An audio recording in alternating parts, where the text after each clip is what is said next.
back with another video. Oh my god, it's like every time I turn on this camera, especially now that I have 80 subscribers, thank you all for subscribing. Yay. I get nervous because now I feel like I have 80 people in one room coming to watch me. So I do get nervous when I get on this camera. It's crazy. Thank you for subscribing. I'm actually happy to reach 80 subscribers. Can y'all get me to 100? It's just 20 more people. Like share a video or something. I'm not begging or anything, but please, you know.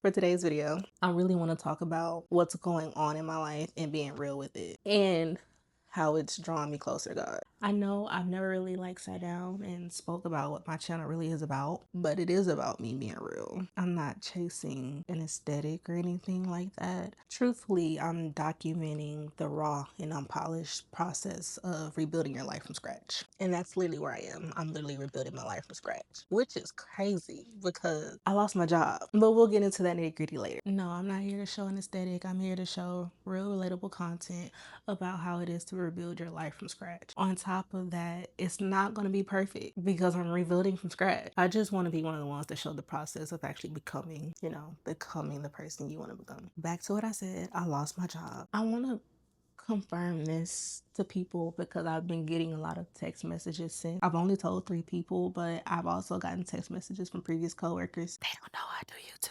And asking me if I'm okay. They've checked on me and everything. I do want to let it be known that I am okay. I literally only lost my job. I didn't lose anything else. I'm still living here. I still have food to eat. I still have water to drink. I still have clothes to wear, and I still have transportation. I'm good. I'm set. With that realization, that's what made me draw closer to God. I do remember when I left my parents' house, a lot of stuff didn't work out for me. Things were just falling apart left to right to the point where I finally got what I needed. I finally got a job that pays me enough money. After one check, I lost my job. And I feel like that was just a reminder to me from God. You thought that was your source? I feel like God laughs at me. I've said this before in a previous video. I feel like he laughs at me because yes, I understand that you've been struggling. I understand you've been praying. When you got this job, were you praying still? Let me just give y'all a little backstory before leaving my parents' house. When I was at my parents' house, I felt like I had a pretty close relationship with God, regardless of how everybody else looked at it. And that's one thing I have to say before I continue. Your relationship with God is your relationship with God. Don't let nobody else tell you how it needs to go. However you get there is how you get there. Some people meet God in church. Some people meet God in the streets. That ain't my business. You do you. As long as you find him. With my relationship with God, I did what I felt was, great. I was going to church. Well, I wasn't gonna say I was going to church constantly. I wasn't going to church. I'll be honest. I wasn't going to church. But I made sure when I woke up, before any other kind of music hit my ears, I listened to gospel music. I read my Bible every day, and I was always constantly praying. And I always tell people this because, I grew up in church, but finding my own relationship with God didn't happen until an insecurity came over me while I was living at my parents' house. I was in my room and I was in tears, and I just felt like people say you're so good, and I wasn't coming for God. I wasn't saying it like that. I was just simply saying, I hear you're so good, but why don't I ever feel like you're so good? That's all. It wasn't, hey Lord, people say you're so good, but you're not being good to me. That's not what I said. What I said was, and repeat it because people will take things out of turn. What I said was, people say you're so good. Why don't I feel like you're so good? The only time I ever feel like you're good is when something good in my life is happening. That was it. So I sat there, wiped my tears, and something just came over me and said, hey, did you get to know me? And I was like, you know what, Lord, I never did try to get to know you for real. Like, I've been to church, I grew up in church, but I don't really know you like that. And it's crazy to say, me who grew up in church, to sit there and say, I don't know God for real. And I'm not saying it in a sense like I don't know the Bible scriptures and the stories and stuff like that. That's not what I'm saying. What I'm saying is I don't know what my relationship with God actually looks like because everybody else that I knew had their own relationship with God. And this was like before I graduated college. And I always tell people this because I don't know. So I'm like, okay, well, I want to get to know you. And people be like, well, sit and wait on God, right? To answer you. And I'm impatient. I don't really have too much patience. And I think about 2-3 minutes pass and I say, you know what, Lord, how about this? How about I tell you all about myself? I know you know me, but I'm gonna tell you anyway. So my name is Brittany. You know that though. But I'm the daughter of Tanjanika and Michael Lee. Favorite color pink. I don't know if you really knew that or not, but I mean, hey, I'm gonna tell you anyway. So I just go on this tangent about telling God who about me, right? And I don't know, all of a sudden I feel like I'm talking to a friend. I'm not lying. Like in the midst of just telling God who I am, everything about me that I know about me. And I do remember before I even continued, it was like, I know you know everything about me, but I also know that you know more about me than I know about myself. So I'm gonna tell you everything I do know about myself. Cause you might know stuff about me that I don't know about myself yet. That's pretty much where it was. But by the time I got into the nitty gritty of everything about myself or where I've been through, and I feel like I was talking to a friend, and all of a sudden I get this confidence. Like, I don't even care about like I said, had this little insecurity come over me. I don't even care about that no more. Like, you're cool to talk to, and I can feel you just listening. That's where my relationship with God started, at my parents' house, in the room with me crying. Like I said, some people found him in church, some people found him in the street, some people found him in their car. I found God several times in my car. However you find him is how you find him, boo. That's all I'm saying. I felt like I had my relationship with God, on lock. Then I had to leave my parents' house. After leaving my parents' house, I then lose my job like a couple weeks later from the school that I was working at then. I go to my brother, I let him know, like, hey man, I don't know when I'll be able to pay my next half of rent. And I don't know, I ended up getting a job a week later. This next check, my entire check went to rent. After all of that, life just started spiraling. Well, I felt like life was spiraling. Truth be told, life wasn't really all that spiraling. Life was really just hard. I wasn't spiraling. I had the means to make sure I had a place to stay. And when I realized that my entire check was going to rent, I then started to apply for food stamps. But I do remember being tired of being broke, even though I had everything that I needed. I was just tired of my entire check just going to rent. I had shelter, I had food, I had something to drink, I had clothes on my back, I had transportation, and I had a job. I had everything. I do remember just going to God, tired of like living paycheck to paycheck. So I had to remind myself of a scripture. And I got my handy dandy Bible right here. So I'm going to go to that scripture right now. So the scripture is Ecclesiastes 3:1, and it says, there's a time for everything and a season for every activity under the heavens. So it has these areas at the bottom where I can read. I'm just going to read the part where it says about Ecclesiastes 3:1. And it says, timing is important. All the experiences listed in the verses are appropriate at certain times. The secrets to having peace with God is to discover, accept, and appreciate God's perfect timing. There's danger in doubting or resenting God's timing. This can lead to despair, rebellion, or moving ahead without his guidance. Before I just continue what I was saying, that's exactly what was going on with me this past year. I was moving ahead every time. So after being reminded about Ecclesiastes 3:1, I just have to keep reminding myself that this is a season. This is not my end. And I'm still reminding myself that till this day, even after losing my job for a second time in a year. When I got fired the first time, I thought I was still close to God at the time. I wasn't. I was still praying, but it was vague now. And what I mean by it was vague, it was like, Lord, I need help. Lord, I'm tired of struggling. Lord, this is too much. Can you please take this cross I can't bear it? Like, it was like that. When I say that before I left my parents' house, I was talking to God like God was one of my friends. And I'm not lying, because I didn't talk to my friends. I had friends, I did not talk to them because I was too busy talking to God. God was better to me than them, until this day is still the same. No offense to my friends. I love you guys dearly, but I ain't gonna lie, God's kind of like better than y'all. Me before, I was like, all right, Lord, look, let me tell you what just happened. I was talking to God like I was giving him tea as if he didn't see what was going on. And I'll be like, Lord, I know at this point I was messing up. I used to talk to God. But then when I got in that situation, they were quick, vague, in 3 seconds. I have to get on to the next thing, which goes back to what it says right here. There is danger in doubting or resenting God's time, and this can lead to despair, rebellion, and moving ahead without his guidance. I was always moving ahead because of the simple fact that it was like, I pay rent now. I gotta go. I gotta find something. I was always applying to jobs. I never got them. So when I started applying to jobs and realized that I never got them, I was like, you know what? I give up. I got a job. I'm just gonna let it be. I'm gonna study for my exam. I've taken the exam twice just for me to find out later that that wasn't the exam that I was supposed to be taking. That is another story for another day. I was always moving ahead during that time. And when I finally gave up, it was easier. I was less stressed, if I'm being honest, because at that point, I literally just let God take control of everything. And with me leaving the apartment, I could have, it was same situation. My whole check would go to rent, but I at least had like $40 left.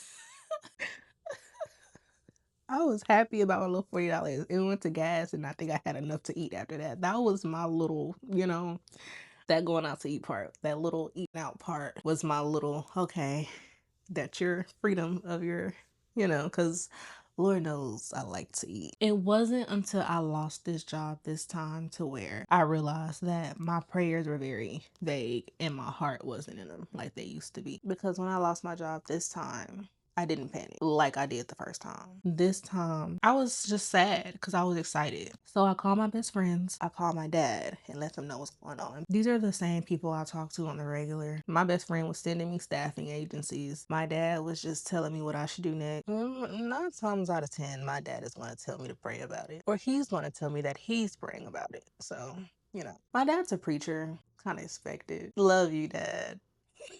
But I know anytime I need to go to advice of my dad, pray about it is going to be in there. But he's not wrong because praying about it makes things a whole lot easier. It really does. But we can tell later. I'll tell them all what's going on. So my best friends are telling me to apply to a job. My daddy is telling me to pray about it. And in my brain, don't get me wrong, because when my best friend sent me the staffing agencies, I was like, staffing agencies hire pretty quickly. Which ended up happening. They ended up hiring me for a receptionist job. They called me later on that day and asked me, am I bilingual? And I said no. They said they can't hire me. I was like, you know what?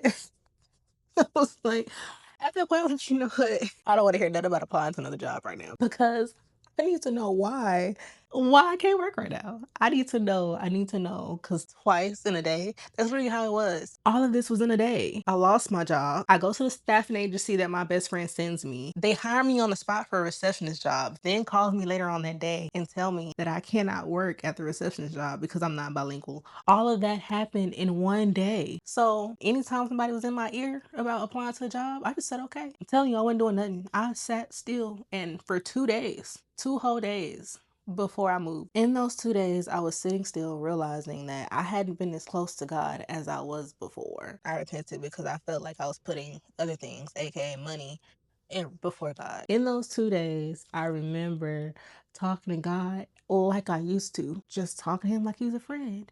And I remember in the midst of me talking to him, I just stopped. I was like, oh my God, I'm talking to you again. Like that's what it felt. That's I'm telling you, I don't know what y'all relationship with God like, but God know my relationship with him. That's y'all relationship, but don't judge me for mine, okay?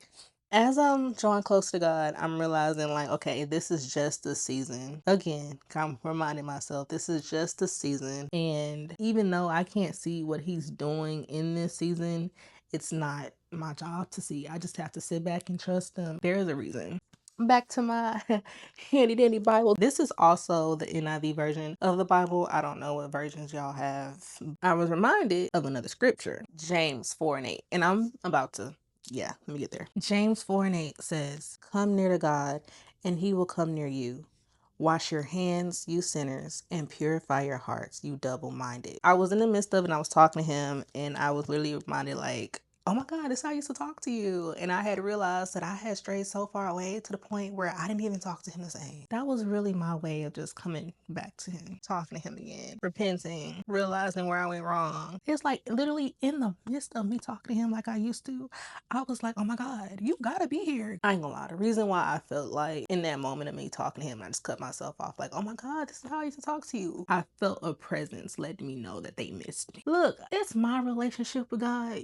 However your relationship with God works, it works for you. Let me enjoy mine. That was just me coming near to him again. And I felt his presence coming near to me. So I was just like, he missed this. After realizing that, oh my God, I'm finally talking to you again, I started to cry. I started to bawl. In the midst of me bawling, I realized that I've been ungrateful. I haven't paid attention to his hand working in my life. I also didn't pay attention to how much I was putting before him. I have to say, and I have to be honest when I say this, gratefulness really do come from circumstances and remembering the cross. I'm going through all this and I'm showing up as ungrateful and I'm sitting up here acting like my cross is so hard to carry. Imagine that when Jesus, I feel like y'all already know where I'm gonna go with this. Jesus had to carry his cross by himself, naked, while they beat on him. They whipped him. They spat on him while he was carrying the cross. He carried that cross, endured all that pain. He could have called on thousands of angels to save himself, but he didn't. Instead, he endured it for little old me. He did it